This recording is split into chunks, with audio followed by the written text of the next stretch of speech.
Ouça o Agro, Gestão e Mercado, com Natália Fernandes, um podcast do Sistema CNA Senar. Olá, começa agora mais um episódio do podcast Ouça o Agro, Gestão e Mercado, seu podcast sobre mercados agropecuários e gestão de custos e riscos de preços em negócios rurais.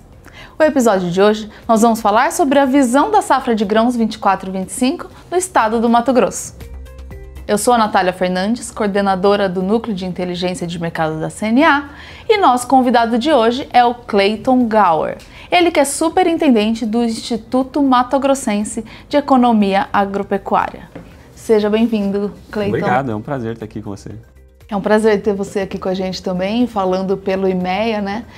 E antes de a gente entrar nos assuntos dados da safra, eu queria que você falasse um pouco do trabalho que o IMEA vem fazendo, como vocês começaram e como conseguem fornecer números aí para o setor agropecuário. Perfeito. Então eu vou contar um pouquinho da história do IMEA. Eu acho que sempre quando a gente conta a história, nós entendemos de onde viemos e para onde nós queremos ir. Então o IMEA é um Instituto Mato Grossense de Economia Agropecuária, como você falou, é um instituto privado sem fins lucrativos. Mas ele não nasceu assim, ele nasceu como um departamento técnico da Federação da Agricultura e Pecuária do Estado de Mato Grosso, lá em 98. Então, naquele momento, tinha-se uma discussão muito grande. O nosso saudoso e eterno Amado Oliveira Filho, eu conheci ele em vida ainda, ele foi o precursor do IMEA, o primeiro superintendente. E eu sempre ouvi as histórias dele e o que ele me falou no começo me marcou. Naquele instante, assim, não existia um número. Hoje já é uma dificuldade de ter números e acompanhar e confiar nos números que existem. Mas naquele momento eu acho que a situação era bem pior, em 98. E ele sempre trabalhava, olha, o governo soltava um número e a gente tinha que se defender do número porque ninguém tinha informação e a primeira informação que um político ou que alguém fizesse, nós não tínhamos contrapor. E é complicado se defender sem exatamente conhecer a realidade do todo que é. E principalmente sem fundamento. Às vezes um número vinha aleatoriamente na cabeça de alguém e soltava essa informação e de repente eles tinham que contrapor. E naquele momento ele falou, olha, nós precisamos pautar as informações e precisamos construir as próprias bases. E surgiu um departamento técnico para fazer esses acompanhamentos. Com o passar do tempo, o Estado foi desenvolvendo, o Estado foi crescendo, a evolução da agricultura e pecuária do Estado tomou uma proporção significativa, começaram a surgir os fundos, as associações tomaram força, principalmente no Estado, e naquele momento, de maneira bastante sublime, o entendimento único das associações foi por que nós não montamos um mini USDA aqui dentro do Estado de Mato Grosso e nós vamos construir isso de uma forma própria. E ali surge o IMEA, ele ganha um CNPJ em 2008. Ele ganha uma estrutura completa, surgem lá com 5, 6 pessoas, hoje nós somos 45 pessoas com o passar do tempo, então é muita gente fazendo acompanhamento das informações somente do Estado de Mato Grosso. Nós temos um único projeto que acompanha informações de Brasil, mas depois eu até posso citar ele como exemplo, mas o nosso foco acaba sendo lá o Estado ter o maior nível de precisão, o maior nível de detalhamento do Estado de Mato Grosso possível. De quê? De todas as informações do agronegócio. Então, acompanhamento de safra, área cultivada, produtividade, produção, custos de produção, rentabilidade, preços. Então, tudo que tiver uma relação com o agronegócio, o objetivo do IMEA é acompanhar e monitorar esses indicadores para dar sustentação para quem? Para as associações, e as associações e federação, principalmente fazer a defesa e embasamento do setor. O IMEA, eu sempre digo, ele nunca é o fim, ele é o meio, ele vai sempre ser o porta-voz para informar as pessoas e as pessoas tomarem as decisões e tomar os direcionamentos, tanto políticas públicas, quanto decisões estratégicas de acompanhamento e monitoramento do mercado. Então o IMEA tem esse papel de subsidiar e fornecer as informações para todos, então tanto entidades públicas, privadas e o terceiro setor. E vocês cresceram rápido, né, Cleiton? Porque vocês realmente hoje geram informação de comercialização, produção, como você falou, comercialização da safra, custos, então assim, é muita informação. Tem algumas que o IMEA destaque no Brasil, né, por gerar com regularidade também, mensalmente, divulgar essas informações. Até a gente aqui no Núcleo de Inteligência consome bastante, porque o Estado é bastante representativo. Sim. E tem a regularidade dessa informação. Exato. Nosso desafio sempre foi, acho que desde que eu entrei no IMEA em 2016, lá como analista na cadeia do algodão, naquele momento nós éramos 16 pessoas. E sempre que foi surgindo, por mais das dificuldades que existem no sistema de pesquisa, das informações, nosso objetivo sempre foi tentar buscar o máximo de informações possíveis para fornecer para o mercado. E sempre que a gente conversa, as pessoas, olha, eu gostaria que tivesse um IMEA em todos os estados, porque facilitaria a minha vida, porque realmente a gente vê esse reconhecimento, porque as informações que a gente foi agregando ao longo do tempo sempre foram sendo demandadas pelo próprio mercado, pelos próprios produtores, de acompanhamento, de informações, para ajudar a tomar a decisão, para entender o tamanho do estado, porque o IMEA ele nada mais é um reflexo do crescimento do estado também nesse processo.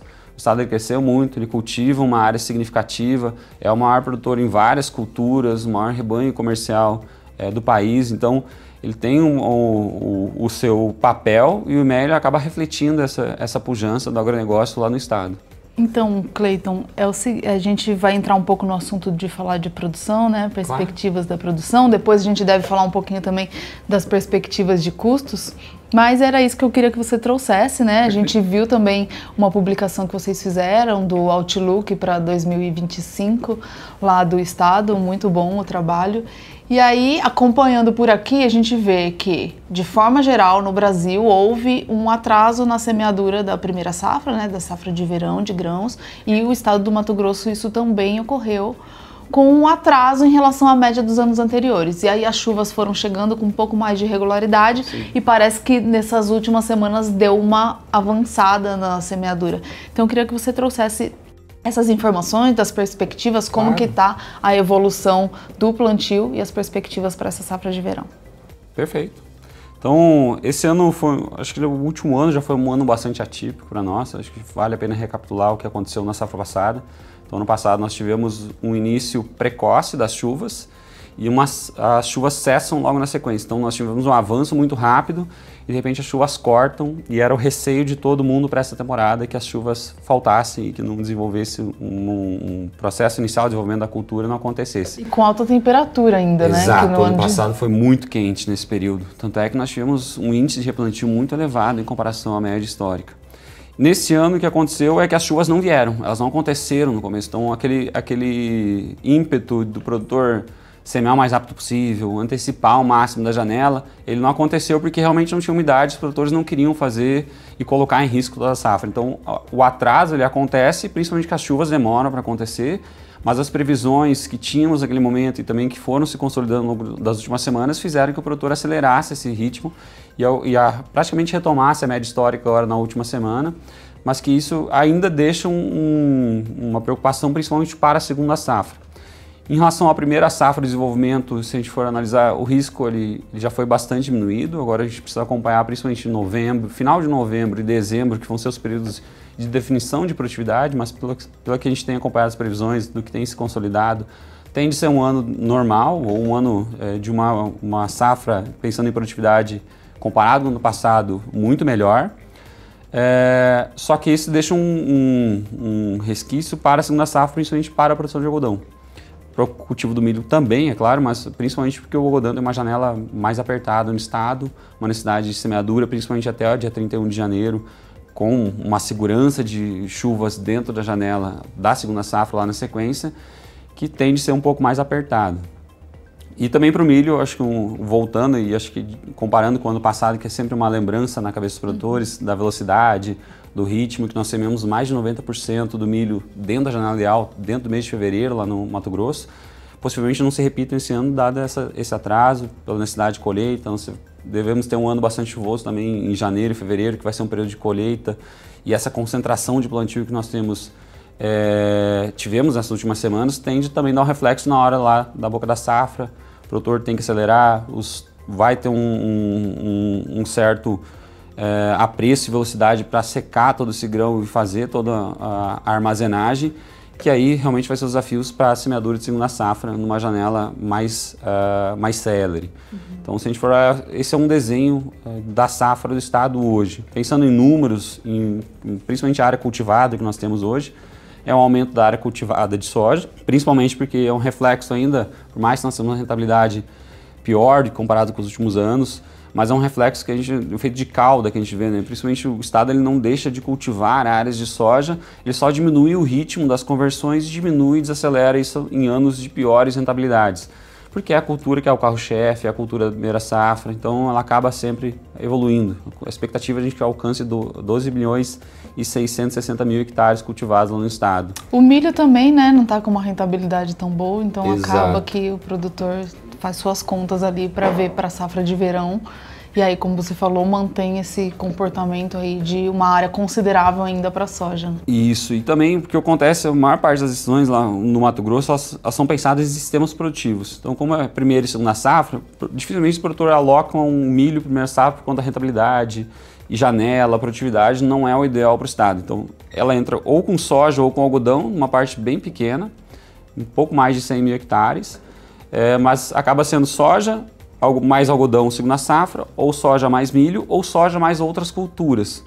Que é até um caso interessante, como você citou a rentabilidade do milho. Nós vimos no último ano a área diminuindo e esse ano a expectativa de manutenção dessa área é diminuída comparado com o ano passado, principalmente porque outras culturas surgem e ganham espaço, que é o exemplo do gergelim lá no estado de Mato Grosso. Então a rentabilidade da cultura dela, soja mais milho, isso nós discutimos no evento aqui no Benchmark do Agro aqui na CNA, apresentando essas possibilidades para o produtor buscando e o gergelim se expandindo em regiões que ele não era cultivado no estado, principalmente região médio norte, norte e oeste do Mato Grosso, porque ele tem apresentou uma rentabilidade melhor, mostrando os negócios, né, comparado no sistema soja mais milho, comparado com o sistema soja mais gergelim. Esse gergelim, então, ele entra na segunda safra. Hoje o Mato Grosso é o maior produtor do Brasil de gergelim? É o maior produtor de gergelim. Ele entra muito bem na segunda safra por um outro motivo. Ele tem uma demanda de água menor do que o milho. E ele tem uma possibilidade de janela um pouco maior, então o produtor acaba também tomando essa decisão, principalmente que não vai correr o risco, rentabilidade pior, às vezes tem que objetivar produtividades muito mais altas do que a média. E esse gergelim é destinado ao mercado externo? Como que é a comercialização desse produto? Perfeito. A maior parte ele acaba indo para o mercado externo, mas tem um atendimento no mercado interno também, tanto para óleo quanto para consumo humano. Então tem surgido novas cultivares também, isso é um desafio do setor, porque não é uma cultura comum para o produtor, não é uma cultura que era 100% adaptada, ela foi surgindo e nós tivemos empresas e produtores trabalhando nisso no estado para produzir, né, cultivares mais específicas que atendam ao mercado consumidor e também ao nosso produtor, principalmente lá na ponta, lá no campo, para produzir uma cultura melhor, de melhor qualidade. Uhum. Cleiton, e sobre o milho, voltando a falar um pouco daqueles números, né? Você falou manutenção de uma área menor, mas por outro lado a gente vê um crescimento da produção do número de usinas produzindo etanol de milho, que para o estado isso é bastante estratégico, né? Ter mais combustível renovável ali da fonte acaba sendo uma alternativa interessante para processar, dar uma destinação para esse milho que fica lá numa região com desafio maior logístico. Como que você vê essa questão do crescimento dessa demanda por milho, ou se ela é só uma opção mesmo para a moagem desse milho, em relação ao número que você trouxe de uma perspectiva de não ter um ímpeto muito grande pelo crescimento das áreas de milho? Perfeito.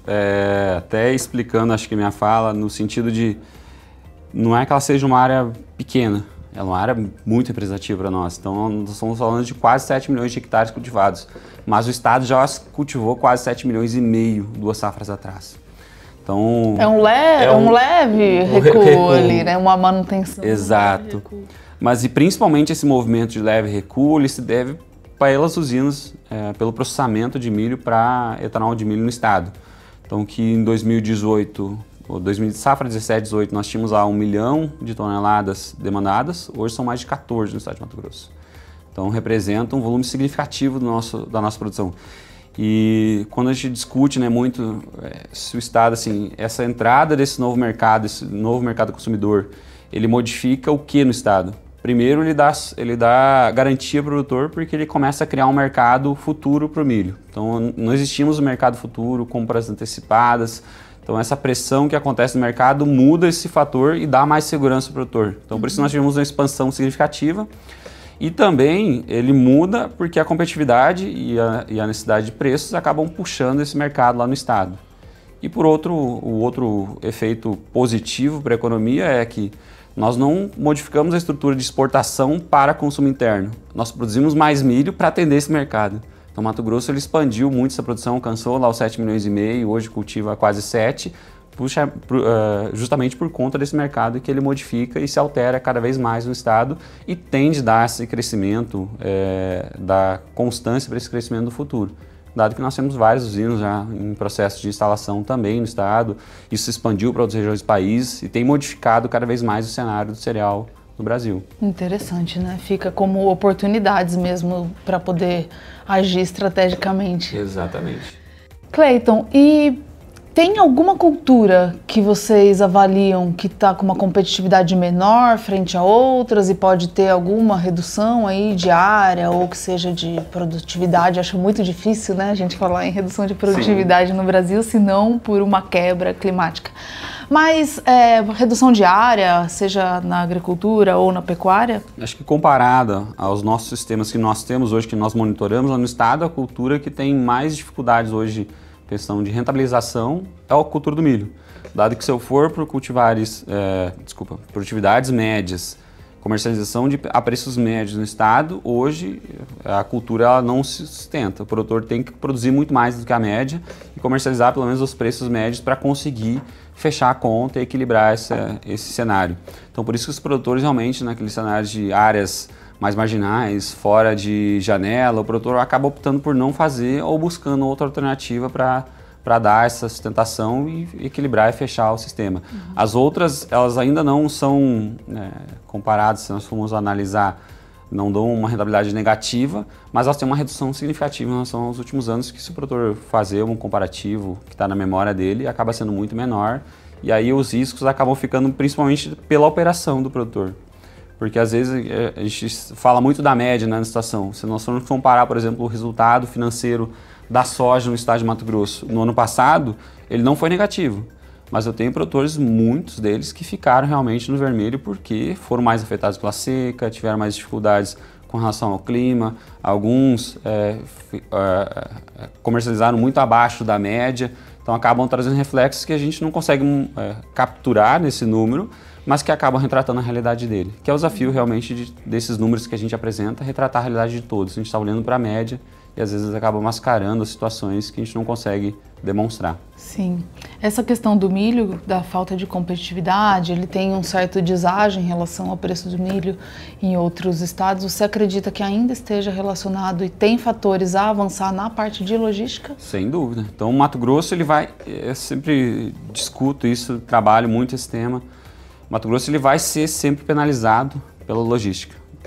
Claro que ela pode melhorar e tem muito a melhorar no futuro, mas nós estamos no centro da América, então para cima, para baixo, para a direita, para a esquerda é a mesma distância. Então nosso papel é tentar viabilizar fluxos, vias de escoamento cada vez mais baratas e econômicas para reduzir esse impacto no bolso do produtor. Então, o estado de Mato Grosso, nós temos a implementação lá da ferrovia estadual, que vai ligar de Rondonópolis a Lucas do Rio Verde, já vai dar um grande escoamento, vai aliviar muito esse canal de escoamento, principalmente ali saindo da região mais do norte para Rondonópolis, e também dos caminhões fazendo esse fluxo mais longo e trabalhando com rotas mais curtas, melhorando essa estrutura.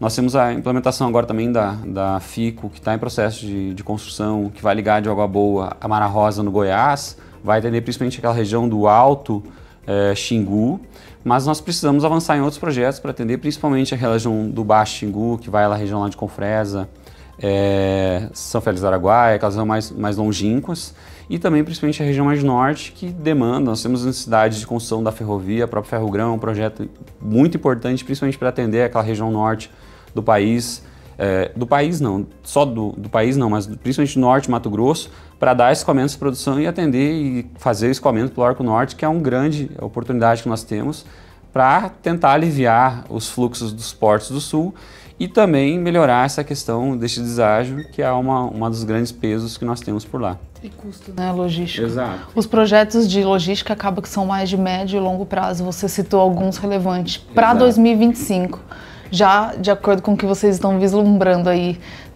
de perspectivas, né, para a safra, você vê que tem algo que tem uma expectativa de conclusão, que tenha sido avançado, não precisa ser o projeto como um todo, mas avanços de forma geral nessa área que podem, de alguma forma, contribuir para os números? Sim, acho que dificilmente a gente vai ter grandes alterações desse cenário, porque logística, como você falou, são projetos de longo prazo. Nós temos projetos principalmente para tentar mudar essa dinâmica de modal tanto rodoviário para ferroviário ou do ferroviário para hidroviário, que vai dar esses grandes saltos de redução de custos, vão demorar um pouco de tempo. A gente vai passar lá de 2028, 2030 até realmente consolidar todos esses projetos lá no estado. Para 25, obras menores acabam fazendo um pouco de diferença, mas não vão trazer tanta diferença assim, mas já facilitam e melhoram o fluxo, principalmente com o asfaltamento de algumas rodovias importantes do estado. Mas um exemplo que a gente pode trazer aqui é a duplicação da BR-163, que está saindo do estado de Mato Grosso, está fazendo, o governo assumiu a concessão, está duplicando ali de Nova Mutum até Sorriso lá em cima, mas ainda um processo que vai demorar um tempo, vai alcançar 2026, 27, 28, com as tranches que estão programadas, né? Mas já dá sinais de melhora, principalmente naquela trecho inicial ali de Nova Mutum ao Posto Gil, que era um trecho bastante um trecho de concentração de caminhões e tinha um alto índice de acidentes ali no estado. Então já melhora um pouco, pelo menos a segurança, a estrutura, essa parte logística melhora, principalmente no momento safra, que é o momento maior de concentração de caminhões que nós temos por lá. E a questão regional, né, dentro do estado, vocês entendem que tem havido algumas regiões que estão começando a se desenvolver e levar algumas atividades para esse agro? Você citou algumas soluções, essa infraestrutura toda contribuindo também para algumas regiões dentro do estado. Então, o que vocês têm visualizado em relação ou à movimentação entre algumas regiões no estado ou novas regiões surgindo com o agro ali mais presente? Perfeito.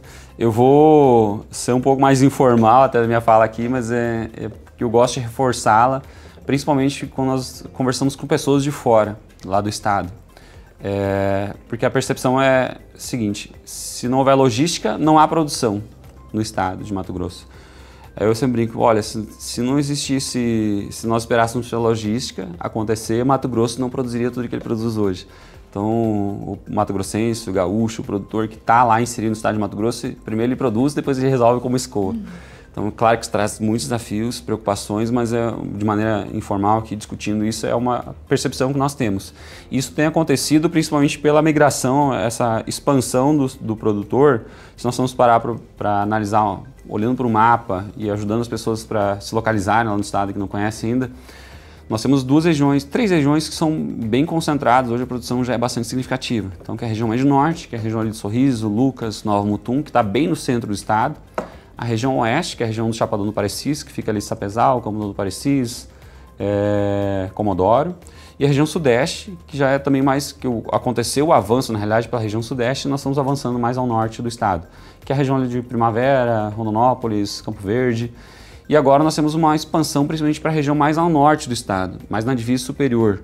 Então a gente aloca e divide lá em três regiões, que é a região noroeste, que é a região mais próxima lá de Rondônia e de Amazonas. A região norte, que fica lá na divisa com o Pará, e a região nordeste, que é a região do Vale do Araguaia, que fica ali próximo também com a divisa com o Pará e Goiás, no extremo direito, pensando no mapa do estado. Então, essas migrações, esses avanços têm acontecido para essas regiões, principalmente pela migração da agricultura, o avanço da agricultura sobre as áreas de pastagem lá no estado. Então, principalmente olhando para os últimos anos, a rentabilidade da pecuária não estava comparando com a agricultura tão vantajosa, e os produtores realmente buscando novas áreas, fazendo propostas de arrendamento, comprando novas áreas e expandindo essas operações para essas regiões.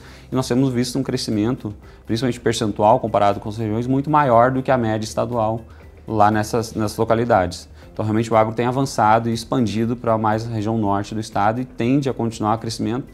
Principalmente quando você tocou no Outlook 2034, é a nossa perspectiva para que isso aconteça até 2034. Que as regiões ainda vão continuar crescendo, vão dar expansão, então tanto para a área de soja, milho, na sequência, algodão e também produção de proteína animal que vai continuar evoluindo no estado. Muito bom. Já estamos chegando quase ao final, e aí eu queria falar um pouco sobre a tecnologia, Cleiton, porque acho que esse resultado que você colocou, que o estado primeiro produz, depois resolve como escoar, é graças à tecnologia que está colada ali, né? Tipo, agro e tecnologia são a mesma coisa. Então eu queria ver o que vocês têm entendido junto com o produtor de comportamento, de busca de novas tecnologias, seja cultivares, sementes ou de insumos mesmo, ou mudando o sistema de produção, uso de biológicos.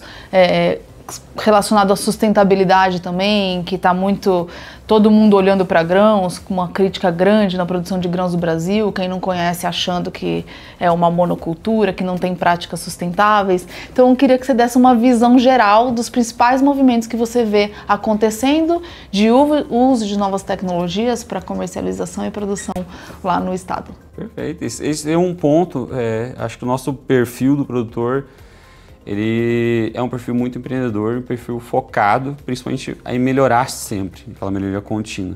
Se nós vamos analisar isso graças também ao perfil dos produtores que vieram do sul, lá quando não existia nada, desenvolver o estado, morar na boleia do caminhão, desenvolver, e isso eles carregam até hoje, através das gerações. Então nós temos visto os produtores cada vez mais buscando isso. O estado ele também dá essa oportunidade por conta do tamanho, né, da escala que nós temos. Mas os produtores estão sempre atrás e mudando constantemente, melhorando constantemente, principalmente sistemas produtivos, que é onde vai dar as grandes diferenças, né? Não existe um produto milagroso, mas sim a adoção de várias tecnologias em conjunto, a agregação das tecnologias para melhorar o resultado como um todo, fazer a melhoria incremental ao longo desse processo. Então nós temos esses produtores sempre buscando novos cultivares, surgindo novos cultivares no mercado. Nós temos, por exemplo, um caso no estado de Mato Grosso com uma cultivar lá que é muito produzida no estado, principalmente pelos resultados que ela tem entregado. Os produtores têm captado e feito essa implementação. Produtos biológicos, então, já é uma realidade há muito tempo no estado de Mato Grosso. Desde as biofábricas, nós temos grandes produtores que têm as biofábricas próprias, produzem biológicos e utilizam isso muito no sistema produtivo, tanto pela redução de custos, mas também pelo resultado que elas entregam. Então, tanto pela questão ambiental e também pelo resultado produtivo que ela deixa na propriedade. E fora as outras tecnologias que o produtor está sempre implementando para melhorar o processo, tanto para facilitar, dar velocidade, dar tração. Um resultado que nós podemos falar, por exemplo, esses números que nós vimos nas últimas semanas de avanço de semeadura no estado de Mato Grosso, graças ao parque tecnológico, parque de máquinas que o estado tem e pela velocidade que nós conseguimos dar vazão para isso. Então o estado cultivou mais de 5 milhões de hectares num curto período de tempo lá no estado. Então isso é graças à tecnologia e escala que os produtores têm para dar esse volume e essa velocidade que a gente precisa em momentos que nós temos essa necessidade de um ciclo, primeira e segunda safra, cada vez menor. O produtor precisa acelerar esse processo para conseguir garantir esse resultado. Muito bom. Bom, Cleiton, foi ótimo conhecer um pouco mais do estado do Mato Grosso, né? Poder compartilhar aqui com mais pessoas também. O Brasil, ele tem várias regiões com peculiaridades diferentes e a gente vê que cada região acaba trazendo uma inovação para conseguir fazer o agro acontecer ali naquela região. E o Mato Grosso é uma delas, que tem feito um trabalho significativo. A gente vê aí pelo resultado dos números, né? Tanto de produção, produtividade, representatividade no país. E o IMEA também, sendo aí um incentivador de outras, como você colocou, né, outras instituições, trazendo números para o setor. Então, um trabalho muito vantajoso, muito significativo, positivo para o agro brasileiro de forma geral. Então, já dou os parabéns aí pelo trabalho. Obrigado. Frente ao IMEA. E obrigada pela participação aqui com a gente também. Eu agradeço a oportunidade, a gente está sempre à disposição e não deixe de acompanhar. Como a gente trabalhou, como você citou lá no início, essas publicações elas acontecem constantemente, então elas estão sempre sendo revisadas, atualizadas. Então sempre que você quiser buscar, pode ficar à disposição, a gente vai estar lá para atendê-los. E vocês que estão com a gente aqui, a gente vai deixar também o link, né, do IMEA para acesso a essas publicações na descrição desse vídeo ou desse áudio para que vocês consigam passar a acompanhar esses materiais e esses números. Obrigada mais uma vez. E como o Cleiton comentou durante esse episódio, ele participou do evento Benchmark Agro Custos Agropecuários 2024-2025, realizado na CNA no dia 5 de novembro. Além de assuntos do mercado agrícola, também perspectivas para o mercado pecuário. Então acesse o link que está na descrição desse vídeo ou desse áudio e confira como que foi esse evento. E esse foi mais um episódio do podcast Ouça o Agro, Gestão e Mercado. Até o próximo episódio. Tchau, tchau! Ouça o Agro, Gestão e Mercado, com Natália Fernandes, um podcast do Sistema CNA Senar.